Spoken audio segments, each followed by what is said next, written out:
Hi! Welcome back to Fixated, a podcast with us, Joelle and Ellen. I'm Ellen. I'm Joelle. The podcast where we talk about all the media that we just can't look away from. The stuff we just can't seem to get over. Yes, and why it matters so much to us. This episode's a fun one. We talk about the Oscars, do a little recap. We talk a little bit about Harry Styles' new album and some One Direction fandom stuff. And then we end with talking a whole bit about Zendaya. A lot of Zendaya. She's back, y'all. So I hope you enjoy. Here we go. Third episode. I wonder how long it's going to take us to not be like fourth episode. I know. I was thinking about that earlier. I'm like, this might be our last count. I think once it gets to 4, it gets a little weird that we start listing the numbers. Exactly. So this is exciting. Exactly. This is our last numbered episode. Yeah. Everyone you'll have to keep track after this. Yeah. Yeah. Hopefully someone will keep the count. But they grow up so fast though. Exactly. Still early days. A toddler, technically a toddler. I guess that suggests that podcasts age rapidly. If it's every other week, it's a new age. Oh, that's true. We have to change that logic a little bit. Just a little. We'll see. Maybe dog years. Dog years. Podcast years. I don't know what that would be in weeks, but still. Yes. No, I hear you. That makes sense. That tracks to me. That feels good. Yeah. Shorter than a human lifespan, but I don't know. Or maybe this goes until we die. maybe we're doing this forever now. Yeah. Which, oh my gosh, already makes me think of something media related, but we'll see. We'll see if I'm assuming we're on the same page there. We usually are. Yeah. Yes. At least to start, but I was Yes. We're here on a beautiful sunny Saturday. As is very evident. Yes, exactly. If you're watching, I'm in the direct sunlight. Yeah. It's gorgeous. And it's spring. Officially. It's spring. Spring is coming. Spring is here. This is huge. Yes, this is so exciting. I think yesterday was the spring equinox. Oh my God, was it? I wasn't paying attention to that. That's great. Which I only saw someone, I don't know, you know how social media works. You don't know how social media works. Random post that someone was, an astrologer was being like, it's the spring equinox, and also like Mercury's out of retrograde and blah blah blah blah blah. So it's finally time for like the worst parts of the beginning of the year are over, and I was like, bet like you better be running on that. Yeah. Literally. I said, I'm ready for that. For something good. Yeah. Exactly. Something a little bit good, perhaps. Why not? Couldn't hurt. Yeah. So we'll see. I'm not as astrologically inclined per se. I'm not at all. But they get me sometimes. Ask people their signs and then say, sorry, I actually don't know what the hell that means. Wait, should we do a sign reveal? Oh my God. Wait. Everybody guess. Get in your minds what you think we are. Joelle, go. I am a Virgo sun. As I understand, because who really knows with my time of birth or whatever, but as I understand and now completely identify with, of course, is Libra rising Aries moon. Good stuff. There we go. I'm Ellen. A Leo sun, Virgo moon, Virgo rising. Yes. That's why so people, do your work. Tell us what's up. Tell us what that means. Tell us about our compatibility. I have an idea. Yeah. of how this works out. I feel that we could be semi-compatible, but who knows? Yeah. We're always Googling compatibility with different signs. Just to see. Sometimes it's good to know. I don't necessarily understand it or super believe in it, but it's good to have that information sometimes. Yeah, exactly. So yeah, anything anyone could tell me about my compatibility with literally anyone. Matchmaker, make me a match. Find me a find, catch me a catch. You should get an astrologer matchmaker on this pod. This pod. Exactly. Genre switch for that episode. Stay tuned. Becomes a dating advice podcast. Yeah. Perfect. Fantastic. Let's get into it. Should we talk our non-media fixations from the past week? Yes. Ellen, what non-media thing are you fixated on this week? Okay. Well, I'm going to lie a little bit because a lot of my non-media fixations this week are all media because of media, but I feel like that's how most things come to me anyway. So I'm okay with that. Here we go. First one, TikTok has really been, I was going to say pushing, not pushing. It gave me one video and then I really locked in. The Iditarod. I've been watching a lot of Iditarod content this week. Do you know what this is? That's Please explain. I feel like in like second grade, like I learned a lot about it. And I kind of completely forgot about it until this year. It's when those huskies like race across Alaska or something. Oh my God. I'm going to be spreading misinformation online. I don't know where they go, but they go like a million miles across like the Arctic. And there's like, it's like sled dogs and there's like 20 of them. I've really been, I was going to say learning a lot, but I clearly have not been like taking any of it in. I have forgotten it all immediately. But it's so fun and these dogs love it. Like they love it. This is their life. And they're so happy. I like watching them like before the race starts. They're so excited to run. It's so awesome. They're all jumping around. Oh my God. Life goal, life dream sometime. Watch those dogs. To be a dog in the okay. No, to watch. In my next life, I would like to be a dog running the Iditarod, but in this one, I just want to see it. Oh my God, it's so cool. Yeah. Wow. Learn something new. I think it might be over already this year. I'm not sure. Yeah. Again, that makes me think of I don't have that much information. Call of the Wild. Did you guys read that in high school? Yeah. I wish I could say I truly remember like more details about it, but me either, honestly. A very visually my English teacher who I love very dearly. Right? A very visually engaging book. Like I can like I feel like through that book in a sense I understand the tundra. I don't know. Yeah, sure. The tundra. Dogs in the tundra. I don't remember environment types either. It feels right. So it does feel right. Yeah. I don't know. Anyway, next one. TikTok has really actually been pushing this one to me. Sardines. I've been getting a lot of sardine content. Ooh. Yeah, it's really, I keep getting this one girl's content and her skin is so gorgeous. And she keeps talking about how it's because of all these sardines. And I don't think I've ever had a sardine, honestly. And I know myself, I don't think I would like it. I want them so bad. I want to try it so bad. So I've just been thinking a lot about sardines. I'll be getting into that maybe. And then on my commute to work, I've been listening to a lot of early 2000s, late 90s, like slut pop is the way that I've been thinking about it. Exactly. It's really fun. It's a really fun way to like lock in. I'm going to the office. I'm listening to like If You Seek Amy and like Circus. Like there we go.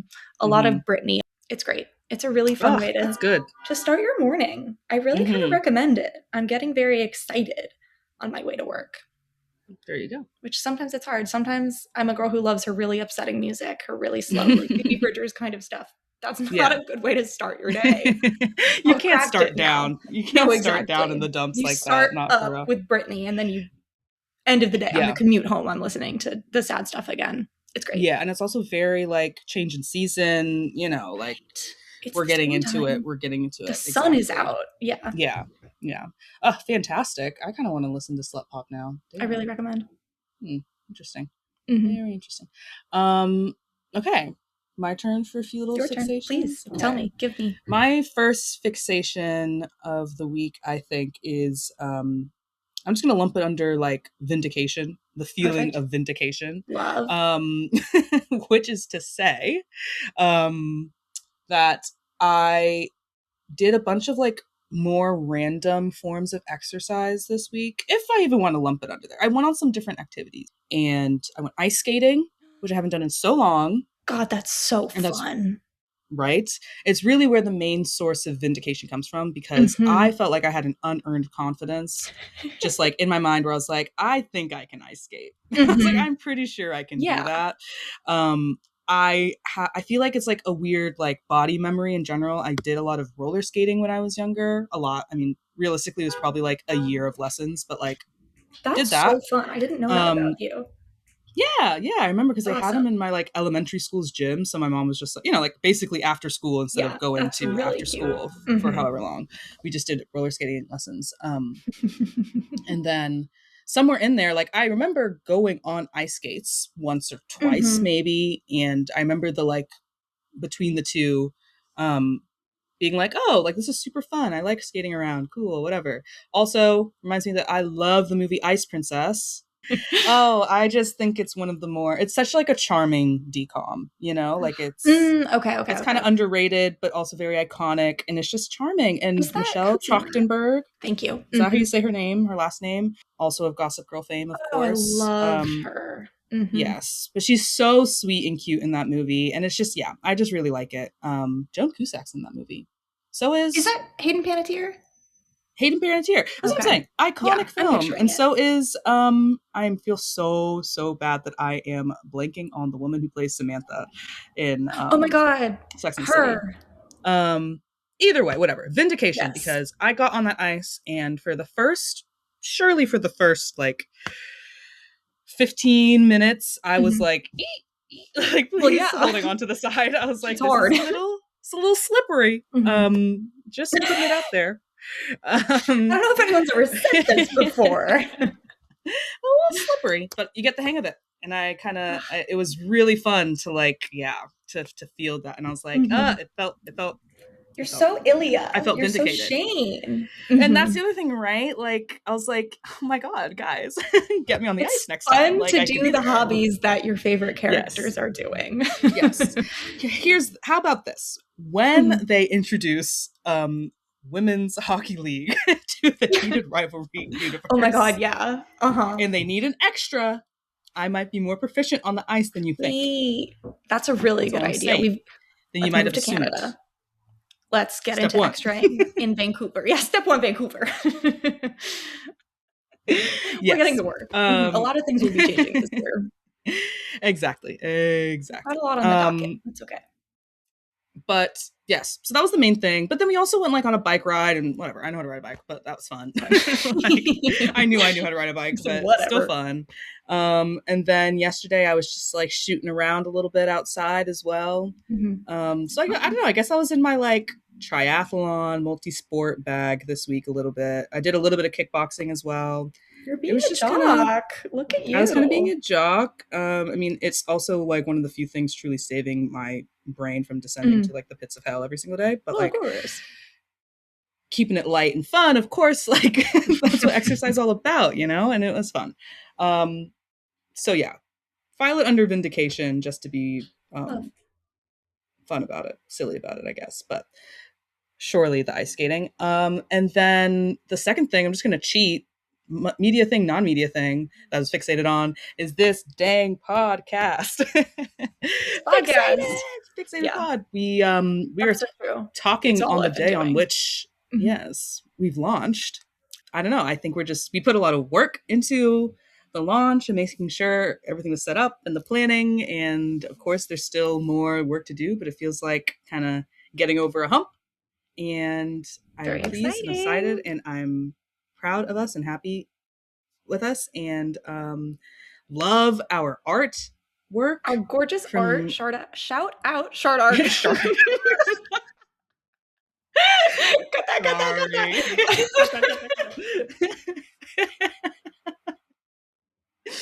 Yeah. Shout out to our gorgeous, beautiful, wonderful, talented friend, Elise Leisure, who made our gorgeous cover art. Yay. Yeah, just love it. And I just love seeing things come together.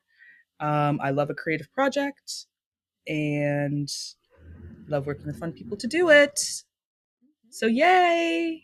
The last thing that I've been fixated on from like a writing and thinking perspective is nostalgia, digital nostalgia.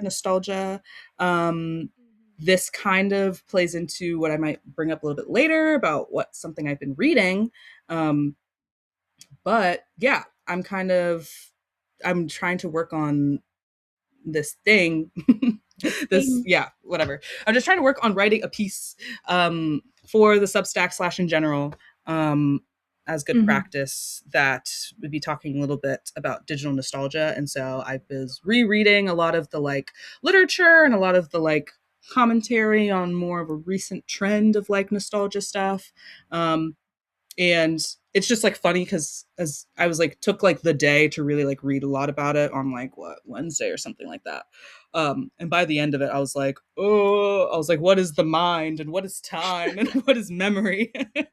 I was like, is oh my memory? That's such a God. great question.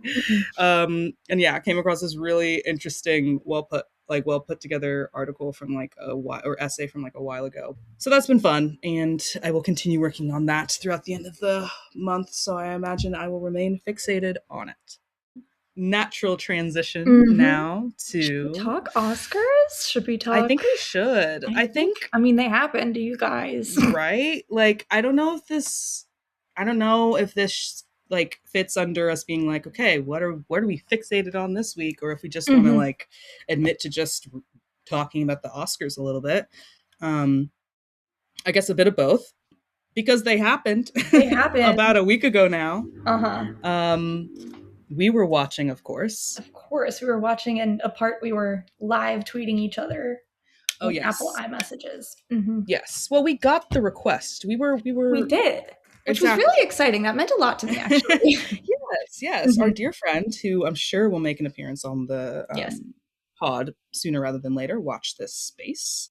She was like, guys, I really want you guys to like text, live tweet throughout the Oscars, so that I actually know what's going on, because she trusted that we would know what's going on. Which is so kind. That meant so much to me. Honestly, that in itself a form of vindication as well, to keep the theme going.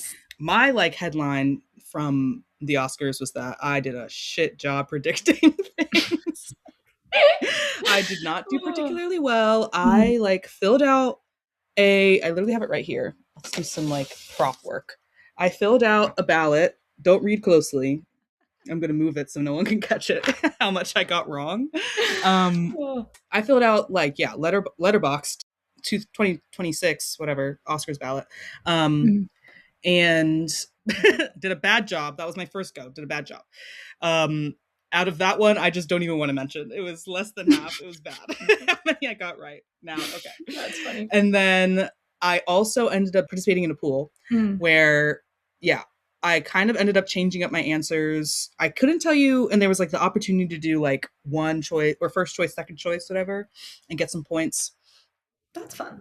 Also, didn't end up last, but did not do well, because it was like, trust me, did not end up last, but like was in the lower percentile for sure. And then also we did a little like not ESPN. I keep wanting to say it was ESPN because technically it was ESPN.com that we were on. Right? Yeah. Which is, they have like a March Madness bracket situation for the Oscars. Yeah, which exactly. Is very fun. And that was my best showing, where again, I must have switched up the answers somehow, where I got like 15 out of 24. So that is what I'm running with. That's good. As my performance prediction wise. Yeah. I don't know. What about you? Did you? I can't tell you the number off the top of my head. I don't remember, but I think I did a pretty good job. Sorry to brag, but I know I did on a few of the like categories that I wasn't as familiar with, like the documentary stuff and the short films and the animated movies. And well, actually not animated movies. I did great on those because K-pop Demon Hunters I knew was winning everything, and it did. But on the rest of them, I didn't do as well because I wasn't as familiar with any of those. I think I only watched one documentary of the nominees this year. I'm not good with the documentary, I have to admit. It's sometimes I am, sometimes I'm not. Yeah, I said documentaries. Documentaries and reality TV. And I think there's like kind of a, necessary connection between the two. Are not genres that I flock to. Sorry. Yeah. Other than that, I did pretty well, I think, on my bracket. Bracket is not the right word, and I keep using it. But I'm gonna. No, yeah. I think I did a pretty good job. I know that watching this Oscars, I was maybe the happiest watching an award show I've been in a while. I was really I was very glad with every category. Usually I have a lot of complaining to do when it comes to award season. There was another, maybe it was the Golden Globes that we watched together. We had the same takeaway where we were like, okay, every single category we're happy with. I wasn't really mad about any of it. There were no big upsets, at least for me. Incredibly happy for Michael B. Jordan. I was very proud of that. Of course. I jumped for joy. I shrieked and I gasped. I'm a Timmy girl. I love Timothée Chalamet. We know this. And I thought his performance was great. And I've been thinking for a long time that this wasn't going to be his year. And I did have people reach out to me and be like, oh my God, this is so upsetting. Can you believe it? Me not saying names to hide their identity. And I was like, well, one, yes, I can believe it. And two, who do you think I am? I love Timmy, but no. Mm-mm. That's actually, if I may bring up some controversy. Please. No, the other day, or like, I guess sometime this week, my mom mentioned that she had read some article that she was taking umbrage with, where it was like, oh, how Timmy lost the like Oscar. And she was like, why would they act like it's like his to lose? Like, why would they frame it like that? And I was like, yeah, you're right. And I was like, and let's get into it actually. Yeah. Cause I mean, I guess it's not that much controversy. I imagine like most people, well, I should feel most people with sense would agree. That it's like really kind of like insulting and underhanded and just all the things to be like, oh, it was his to lose. It's like, no, that's not how these things work. These things work. And also don't act like Michael B. Jordan like would have lost because of some other drama happening with Timothée Chalamet. Yes. Which like, literally. Of course, we don't even have to get into it because that's stupid too. But like, I have so many opinions on that nobody's going to agree with me on. I know that you will because we're locked in. But I don't think that this was his Oscar to lose this year. He did a great job, but that was it. I think it's like fine. I personally have no issue with that phrase necessarily. I think personally that was Jessie Buckley's Oscar to lose. Exactly. This was her year. That was her Oscar. Say that. Yeah. Incredible performance. And the second I saw that movie, I knew that was her Oscar. But Timothy, he's had, sure, I do think that there was maybe another year in the past that it was his Oscar and he did lose it. Which one? I think Call Me By Your Name. I think he maybe should have won for that. And I do think that he did such a great job with A Complete Unknown too. I think not necessarily his to lose, but I certainly wasn't happy with Adrian Brody last year. I was not. Right. But back to it. This year, it was no one's Oscar to lose. It was not. Right. His Michael B. Jordan, that performance was incredible. And he did double the performance that everybody else did. Sorry. Let us not forget. Yeah. And I think like, I'm like in a little bit of a corn plating moment with Michael B. Jordan in general. A little bit just like, because getting ready for the Oscars, I watched, he was like honored at like the American Cinematheque or something like that, like some like association that this is the first time I had heard about it, admittedly. But there's a lot of videos on YouTube of different people kind of like seeing his praises, his colleagues, himself as well, kind of like giving an acceptance speech. But like, and so I kind of like really like worked myself up watching those, where I was like, he's a fantastic young man and he's a talent and he's so handsome and he deserves it so much and so humble and so, like just, good vibes, good vibes. And so, so by the time we got to watching it, I was like, if they don't give him that, I'm gonna scream. And they did. So I was really happy about it. I was so happy. But yes, I think Jessie Buckley was also like such a standout for me for this year. Like, holy shoot. Oh my God. Yeah. Like using this as an opportunity as well to like comment a little bit on some of these movies that obviously we haven't yet mentioned that much of, but like Hamnet, oh my God. Hamnet kind of took my breath away incredibly. I watched it pretty early on, and I know I texted you immediately, and I was like, okay, Oscars for a lot of them. Go watch it now. Yeah, I think it took me a second, unfortunately, to finally go see it, but gosh darn it, am I glad I did. Girl, when I tell you I cried. Which, like, isn't to say it's a sob fest in any derogatory way. Like, no, I just thought it was genuinely so moving. Yeah. Through Jessie Buckley alone, in a sense, like obviously not because that's not how movies work, but like her performance was just gobsmacking. I have to say, I've never seen a child actor's performance like to that caliber. I've never been so like taken aback by a young actor like that. Oh my God, that was really like it was horrifying the way that I was emoting. It makes me feel like that motif of the hole in the like ground, and then the hole, like the back hole into the backstage, and just like the Lost in the Woods type of thing. Like, again, like goosebumps. Like, I was just like, you're It gonna was make me sickening. sick. You're It gonna make made me me ill. sick. And him being so scared, like, oh, you're like, cut the cameras. Yeah. I remember leaving that theater and just being like, Yeah. holy, oh my goodness. Yeah. To the point where, and I'm sure I'm going to reference her so much over the course of this, because I am a disciple of Hunter Harris, love Hunter Harris. But like, the first little bit of like review that I really got about Hamnet was her not liking it. Was her finding it kind of boring, and it's kind of like serious, unserious, probably quite serious, but like running bit as well throughout this like award season, where she's like, Hamnet, Hamnet, I don't want to see it win anything.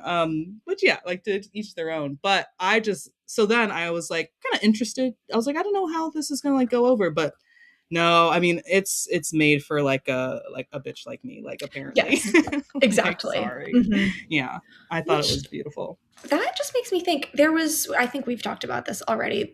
This award season, there was so much on like motherhood and grief and family specifically. Yes. I love an overarching theme across multiple. Oh my God. It was so, I loved it. This is my freaking jam. Again, at least of the last week, when I realized how much overlap, and I'll try to like not go so deep into what I've been thinking about. But yes, there's so much about like, across all the movies, so much about like parenting, of course, parental anxiety, parenting, child parent relationships. But I think that then like expands a little bit as well to being so much about like ancestry and like archives, and like, and just like reaching back into the past, or the past meeting the present, and everything like that. Like, it's so, it's like it's like the complete through line, and just like beautifully explored through so many different things. And then I think it gets even more physical, and like more about like spaces, with how much like homes and houses and stuff like that. Like, allow me this. One of them that I feel like should have been more, my favorite movie of 2025, Loki, was Sorry Baby by Ava Victor. And I saw it. Yes, I saw it at the in London at the BFI. Yes, sure. When they also did a Q&A afterwards. Honestly, quite the story, because I was running around London, didn't know where I was going. I was so late, and then my phone was dead, and so I had like, for better or for worse, leave it up to God. It's okay, because the fact of the matter is that I was there to experience it, but I didn't get like any proof to like really be able to like remember, like, you know, just to be able to actually like look back and be like, I like at least a singular photo of exactly any little event like that. But wow, got me. But like, even in that, there's like really great things going on with like, parenting. I mean, the little baby at the end, like, come on. And like the idea of like, transmitting information, ideas, comfort, safety, et cetera, to like next generations. There's like this, in that case, a little bit sadder, a little bit, harrowing, I should say. Yeah. But like, again, the idea of like a house containing like a memory, violence, et cetera, even like Agnes, the character's own, like, then like shutting in of herself in her own like space, with all the like papers or whatever on the windows. Anyways, things are coming back to me. Also, with the like houses thing, Sorry Baby doesn't fall as much into this. Back again to the imagery of the like hole, this like dark, like cavernous hole, like that also came up in Sentimental Value a little bit, with like all the cracks in the walls and stuff. There was like one shot that made me think of it, of their like, of like an actual like hole in the house. And then also in If I Had Legs, I'd Kick You. Yes. That's like a big thing, is that like weird like wormhole memory thing that they keep returning to. Interesting. Spoiler, at the beginning, there's like a big, like basically like pipe burst or whatever in the in their apartment. And so part of the thing is they have to be like living in this motel, because the house where they live like literally is not getting fixed. And there's this big old hole that she keeps coming to and like staring up into. it's really, I just, there's a lot of through lines throughout there are with this like home memory, past, present thing. Yeah, I just like completely like steamrolled that conversation. No, you're totally fine. It makes me think about in One Battle After Another, one of my favorite like genres of movie is like parent searching for a child, trying to find you, trying to save you kind of thing, and like a reunion. Nemo. Exactly. Nemo, Taken, like that the Nemo genre plot. of movie, the Nemo plot. Yeah. It makes me cry like a lot every single time. That kind of, when there are spoilers, like oh my God, I don't remember any characters' names, but when the father and the daughter are like on that road and they have their little reunion and they finally find each other. Oh my God. I loved that movie.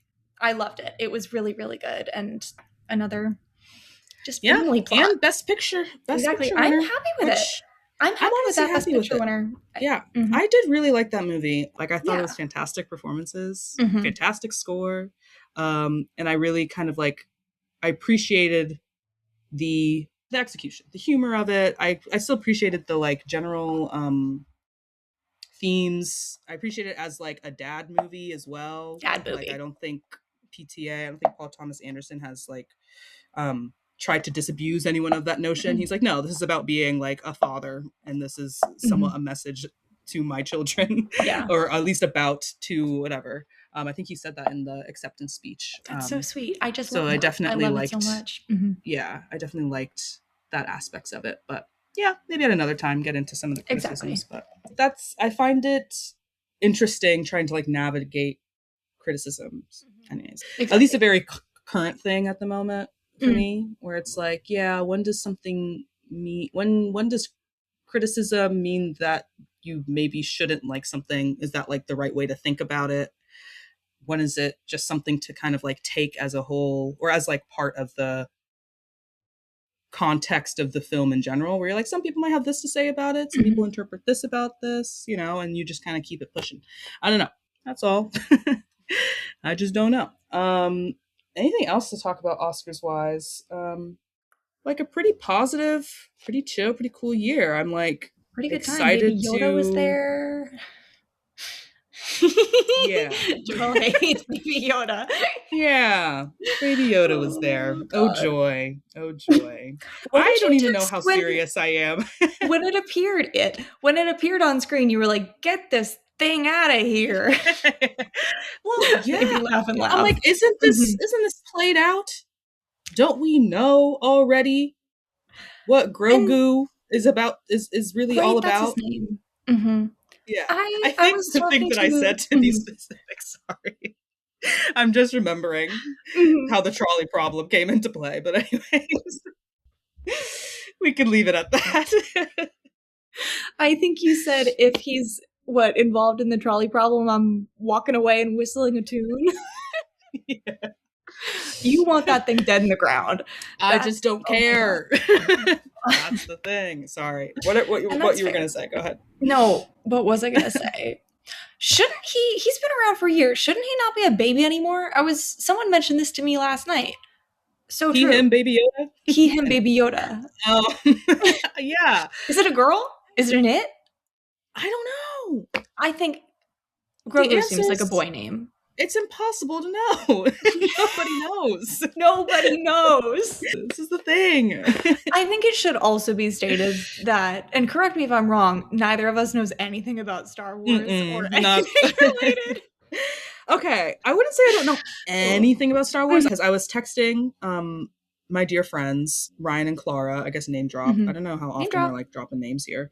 I think that might be our first name drop on the pod. Yeah, I was like, Francois last episode.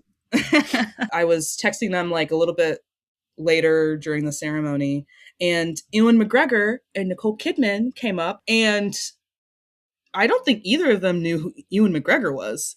And I was like, Obi-Wan Kenobi. I was like, well, at least Obi-Wan Kenobi, guys. Yeah. I was like, come on.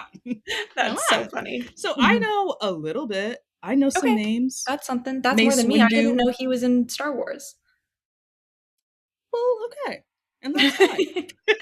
And I've seen the first one. I know Luke and Leia, and Han Solo, and Chewbacca.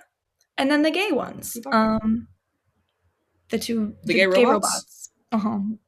They're dating R2D2. each other. The tall, that's his name, R2D2, and the other one. C-3PO. Just listing Star Wars characters that I'm familiar with. We can't get into great Star Wars. Oh, no.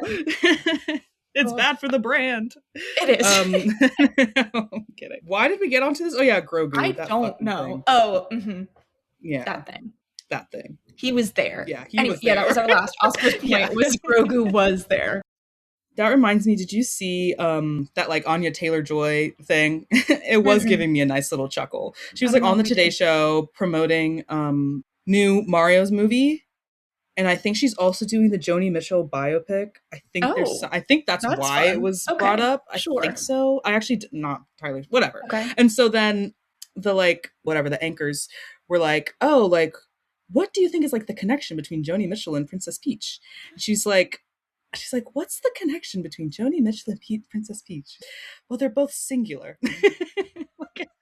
I'm like not doing a good, you'll just have to go look at it. But people were just, it was a like funny, good-natured, everyone laughing about this like weird little like pop culture moment. That makes no sense. I love that. Exactly. And that's the thing. It's like the repetition of like she's both being like perfect, like well, like media trained celebrity, where she's like, like what's the connection? But you can tell she's just like, what's the connection between Mitchell and Princess Peach?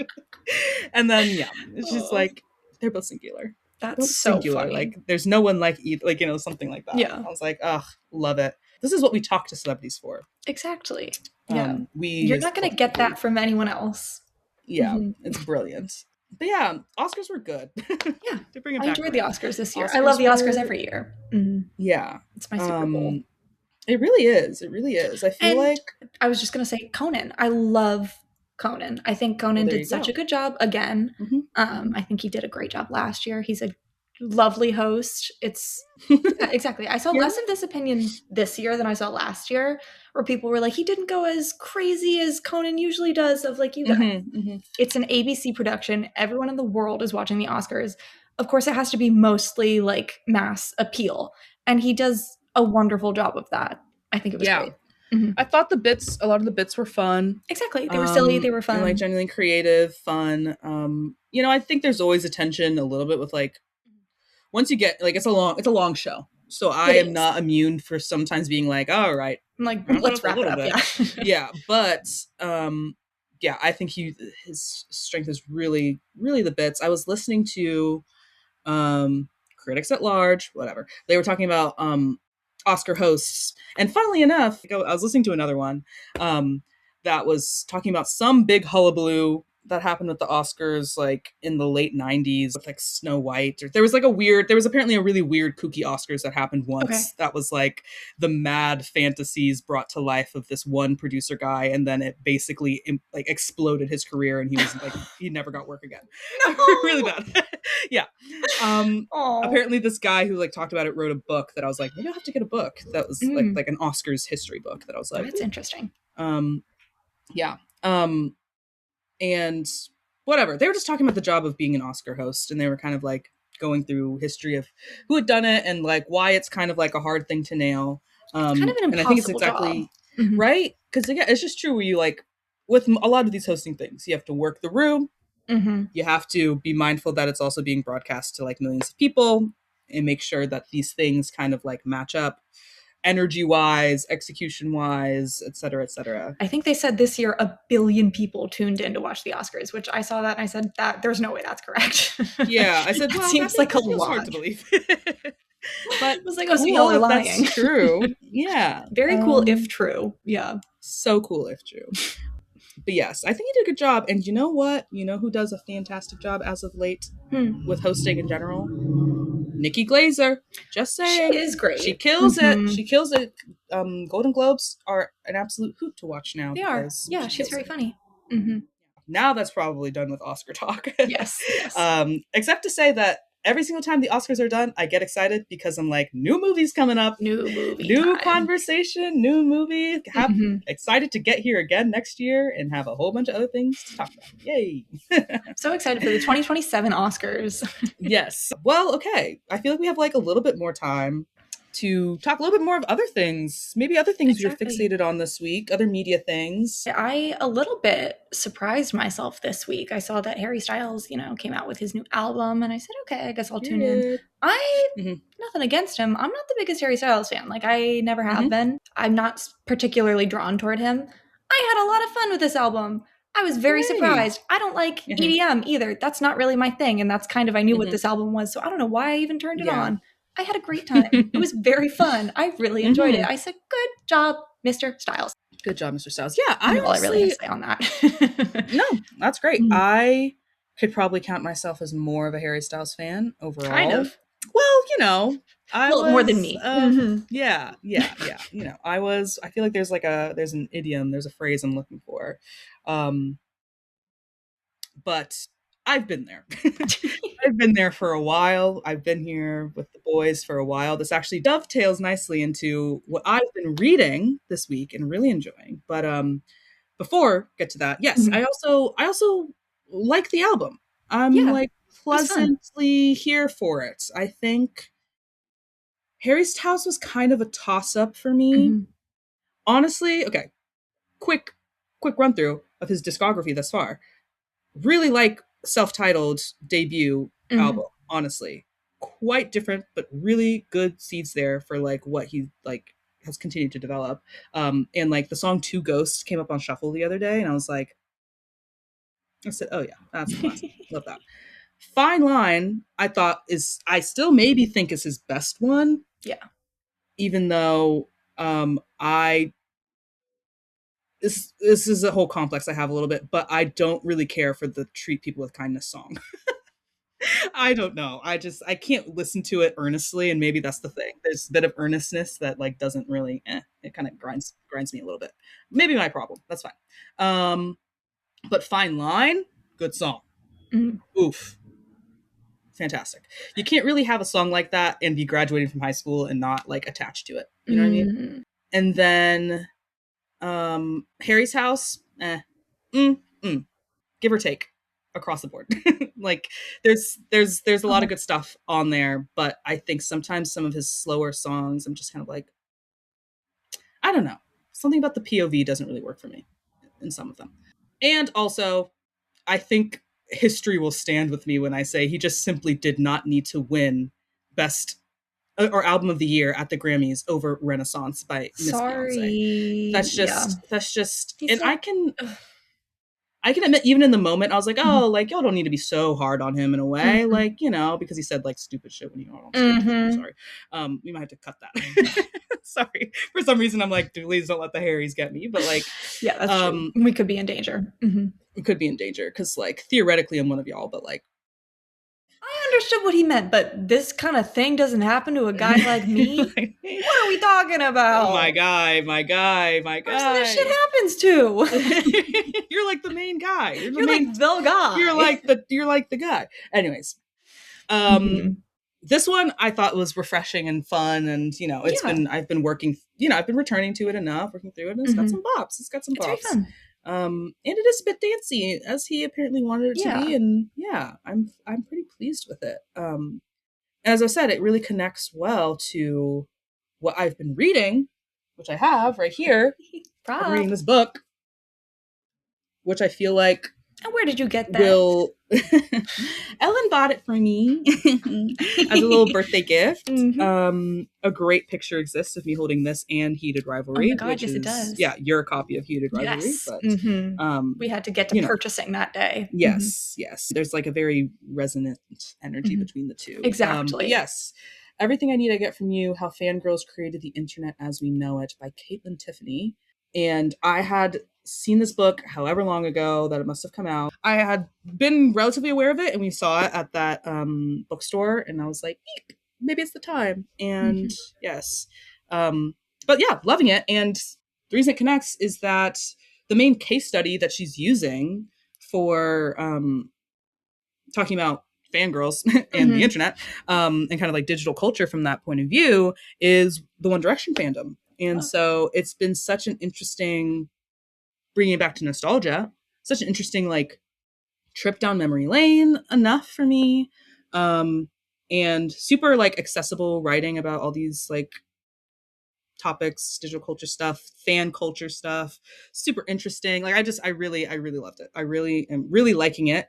I'm like a little bit over halfway through, and there's like this whole chapter called Shrines. It's on Shrines. I think that's the chapter that I like read and was just gobbling it up, because also as like a separate but related thing, I was working on reviewing and working on some like research a little bit that I did in my master's that was about like informal digital archiving, basically. Interesting. And I was talking about vines and stuff and Vine compilations. And reading this, I was like, oh my goodness, another place, I don't know how I like missed it, but another way that this like could be seen as like a digital practice that is happening before our eyes, of course, is like in fan cultures. Yeah. Of course, like online fandom, like that's what Tumblr is basically all about. Like people name their Tumblrs as like 1D archives, like just content and memes and everything. Of our own. It's archive of our own, that right? Is the archive, yeah. Exactly. But yeah, so I really ate it up when she was writing about that. I thought it was really interesting, and I love. Yeah, I'm like really feeling drawn to like fan studies, fan culture, digital culture in that under that lens in general. Not to make this all nerdy and academic all of a sudden, but yeah, it's been a fun read, and it's my read of the month, and I'm loving it. It's awesome, and it makes me think of One Direction a bunch and feel all like fond and happy a little bit. Perfect. That was a good time. It was really nice. So what else? Yeah, I think, this counts as like media related. It's not like about media that we've like watched right now, but definitely I think something that we have been, can be, will be fixated overall as well. Yeah. It's in the culture. Is Miss Zendaya. Miss Zendaya's back. She's back. She's back. Our dang girl, my dang girl, the world's dang girl. Like we've been saying, she's quadruple back. She's quadruple all of a sudden back. She's everywhere, and I couldn't be happier. Exactly. There's the drama movie with Robert Pattinson. There's Spider-Man. There's new Spider-Man. Exciting. New Spider-Man trailer. I am pumped. Dropped. I didn't know that was coming. I kind of didn't know they were making another Spider-Man. Like at least anytime soon. I figured it would happen eventually because of the way the last one ended, but yeah, but I mean, pleased as can be. I'm so excited. And oh my God, can I say John Bernthal in that trailer? Frank I'm so excited. Castle? I love Frank Castle. I love The Punisher. I love John Bernthal. I love The Punisher as a whole. I love Daredevil. I love all of that stuff. Yes. That was very pleasing to see, I'm not gonna lie. I was like, Frank. Very excited. That's awesome for me personally. Which also reminds me, there's new Daredevil. There's a new Daredevil season. New Daredevil season coming up soon. Which I didn't see.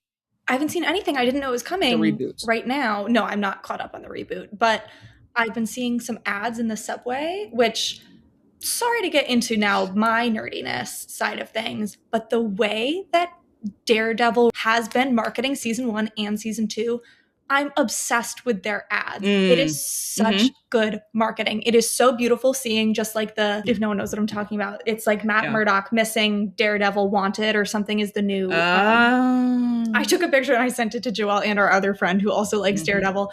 I'm so excited about it. And it's just such good. It's so good. It looks so good. And I'm so happy. And I love Daredevil. And I'm so excited for the new Spider-Man movie too. Anyway, thank you Zendaya for that. And thank you Zendaya. She looks so gorgeous. I mean, like in that trailer, obviously. But it's like specifically the one scene where they're at a party or something, and she's flirting with that other guy, and Peter's all sad in the corner. Which, sorry to say it again, love to see a sad Peter Parker. Very happy he's going back to his roots. He's poor. He's a loser. He's alone. It's great. And Tom Holland, as Peter Parker, obviously should a great speeder. Yes, obviously a great Peter Parker, and like a lot of the sadder moments in the series, I think he's just like delivered so well. He delivers like a beautiful acting performance way, like really good. Really gets you. Yeah, when she's standing flirting with that other guy, whoever it is, gorgeous. Zendaya, I love her. Yes, and then Dune. Her third. Dune 3 coming very soon. Dune very 3 coming, exciting. Which we're Dune heads here. Dune heads. Mm-hmm. Yeah, like, hey, that was okay. Well, never mind. I was gonna say that Dune was my like Timmy revelation, but that's not true. That's not true. Not really. So you lie. My like real Timmy revelation should have been Call Me by Your Name, and I loved Call Me by Your Name. I liked his performance in it. My real Timmy revelation truly was in Little Women. Just saying. The hill scene in Little Women, fair. You know, God, it's no use. Mine was, God, oh, I know it, girl. Yeah, mine was Call Me by Your Name. I've been there with him since 2017, since that day. Yeah, but that's okay. That's oh my God. But I'm excited for Dune 3. Obviously, it already looks so stunning.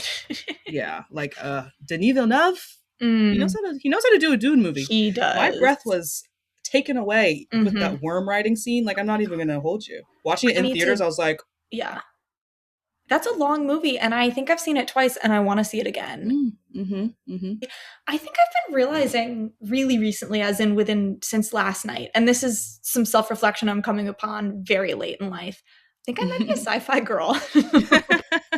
I was watching all the Marvel. Yeah, exactly. I know. I've been a Doctor Who girl since day one, and I was watching Supernatural. But I came upon this information, and I was like, damn, I really love this shit. It's great. Oh, man. I can't wait for Dune 3. It'll be so good. It'll be so good. And then, of course, the fourth, Zendaya, Euphoria, that bastard child. I don't know why that feels fitting to say. But Euphoria. This shaky cigarette that I'm smoking for that damn show. Yeah. I'm here to watch it to see it through with the culture. I think the culture just has to see it through a little bit. To see it through for Zendaya. For the spectacle of it, I'm sure. It's entertaining, but I still haven't seen Euphoria. That's one I've watched none of, unfortunately. Yeah. Drama, a show that has some BTS drama behind the scenes. Yeah, but yeah, Zendaya's quadruple back. Period. And I'm excited about it. Yeah. It's good. It's a good time to be alive when Zendaya is active and out here. And her hair. Sorry. Oh my God, her hair. She walked out at the Oscars with that hair. I said, gorgeous, stunning, beautiful, perfect. She can truly wear anything. I love to see her, so happy to see her back on the media circuit doing her themed outfits, this time wedding themed. Like, come on. My favorite thing in the world. And not to bring it back to Challengers, which I'm sure we're going to mention forever in every episode. Just stunning, perfect. I unfortunately don't think there will be any beating that media circuit. She looked with those outfits best ever. She looked the best ever. Throughout that media, like in the movie itself, obviously, I just remember that one frame of her in the blue dress at the where party. She's like yeah. Well, no, I mean, that's her profile picture right now, which I also wanted to bring up. Exactly. I said she knows it too. I think it's also maybe was in the Challengers trailer a little bit, but the scene in general, just when she like finds them on after, the beach? Like at the, I know what you're talking about. Sorry to keep before interrupting. They get to the beach. No, it's okay. Where they're waiting on the little bench. Yes, and she like comes up to them, and it's just like a full screen of Zendaya. Again, take me back to watching that for the first time, and I was just like, I'm a freaking kid in a candy store, lit so beautifully, and just looks gorgeous. Like, it's just the color, the everything. It's beautiful. Yeah. Not to now take it away from Zendaya, but that just reminded me that scene specifically has my favorite shot of the movie that I see people mention so rarely, where God, I think it's after she walks away and Art is kind of, and Patrick is kind of standing above. No, and one of them is kind of standing above the other one, whichever one it is. No, I don't know what I'm talking about. And you're kind of looking up at Art from down below, and he's like looking down at Patrick. Yes. Oh my God. Because it's when like one of them, I think it's Art's looking down at Patrick. Yes. Because they're both kind of hedging around the idea of like waiting for her to be done.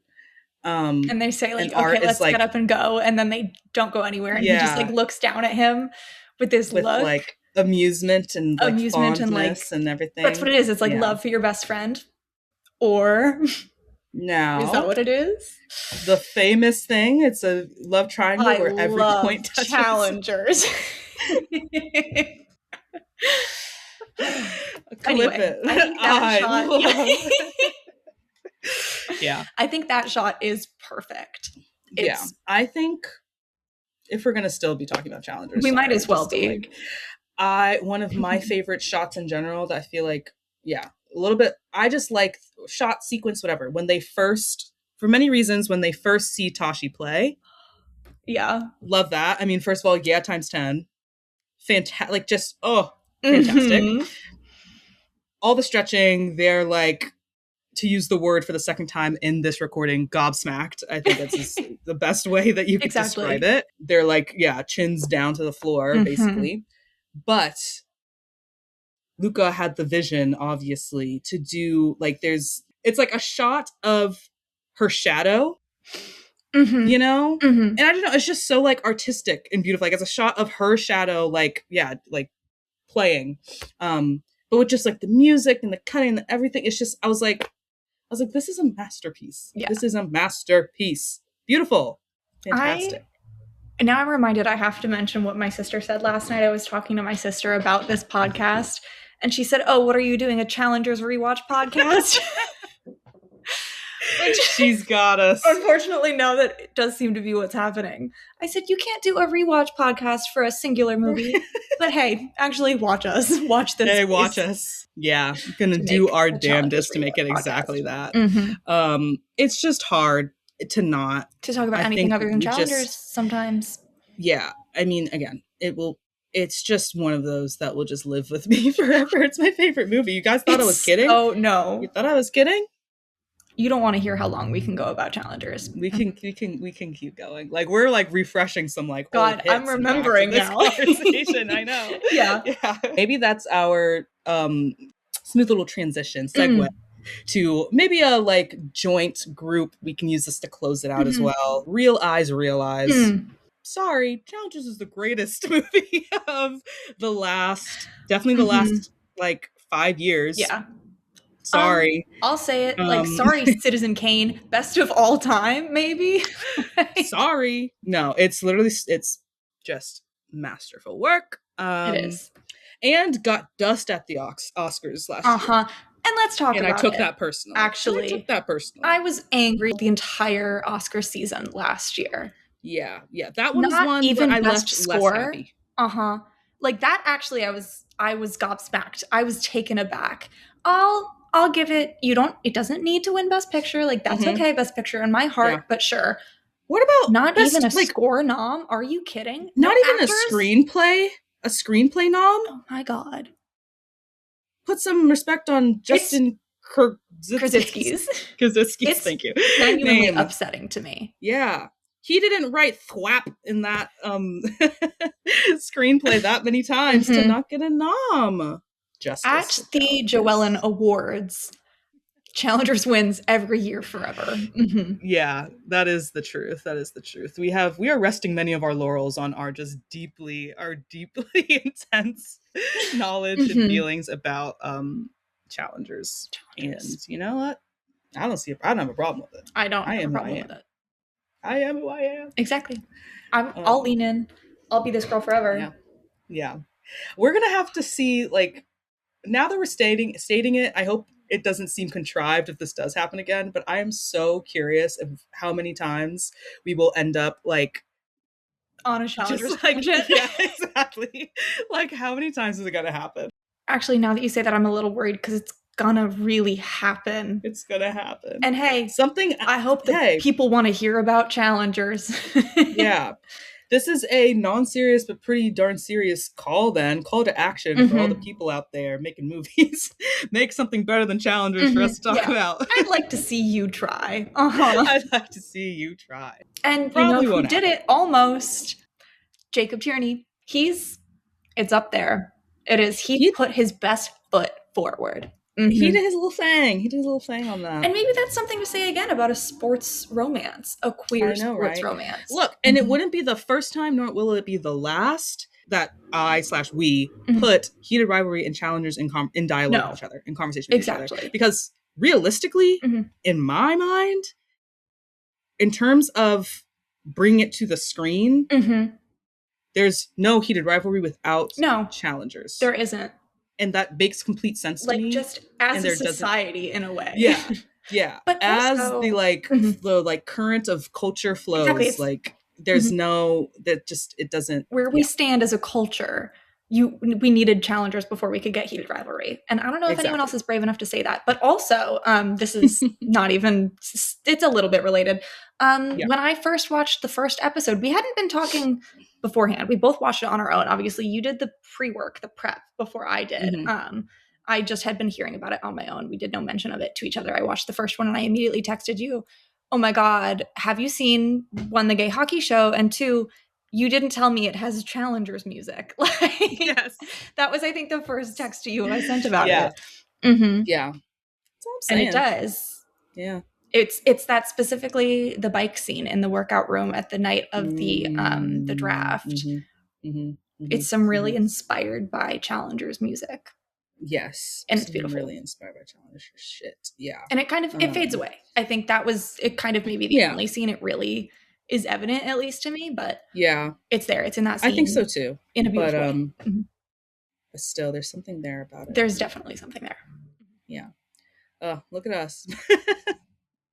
Who would have thought that we would be on these topics?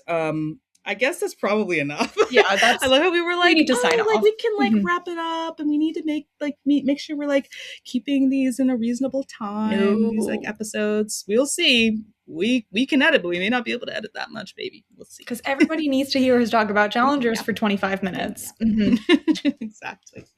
We're never going to do it again. What if we never do it again? What if this never happens again?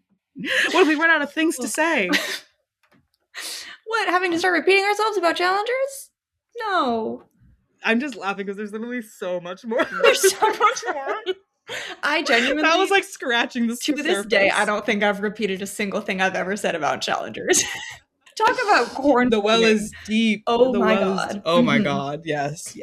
We'll have to have a whole episode specific to challengers corn plating. Yeah. I could do it. Exactly. A whole something brewing. I'm thinking it's staring at the wall. Challengers. I've been closing my eyes. I'm watching challengers right now. Look, you can be. I think that there's evangelism for everyone. There's different forms. There's cathedrals everywhere. For those with eyes to see. Evangelism, exactly. You're right. For everyone, and you know what? That is the mantle that I will carry for challengers. Challengers evangelist. Yes. That's a perfect calling. Yeah. Add it to the multi-hyphenate. Yeah. Just as a side gig.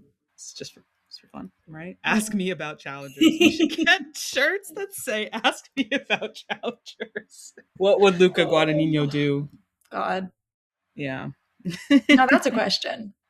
Yeah. I've said it many times before and I will say it again. Luca Guadagnino, we have so much to talk about. So much to talk about. Literally, so get your much ass to talk about over here. Get to Brooklyn now. Second pod invitation is to Luca Guadagnino. I mean, he might as well come on. Yeah, and I won't even give him what I want to ask because there's a lot on that list. Yeah, I would just say walk me through it. Walk me through it, brother. Just anything. Walk me through it, and we'll find something to talk about. I gotta go to dinner with that guy. Work. Incredibly. Yes. If that's not clear. Yes. Yeah. This is very deadly serious. Yeah. I would love to sing his praises to his face. Give him his flowers. Yeah. God, we really could keep going. We won't. Yeah, it's we gotta stop. We might need to actually ban mention of Luca Guadagnino from this podcast, or it's gonna get real repetitive real quick. Yeah. We'll have to find a workaround. No. We're fixated, girl. We're fixated. And we've got something new to say every time. Exactly. Yeah.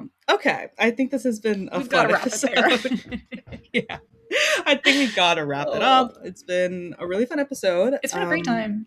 Hope you guys enjoyed. It was nice to chat, as always. Our socials. Last time we were a bit unsure about our socials. We didn't know our social accounts. We didn't know our socials, but it's basically fixated.pod everywhere. Oh my God. And by everywhere, I mean Instagram, TikTok, and YouTube. So, like, follow, subscribe. Anywhere you get your podcasts, if it's Apple Music, Spotify, or YouTube, that is. If it's one of those 3 places, we know for sure. Anything else? We're not quite certain about. I don't know. Contact us.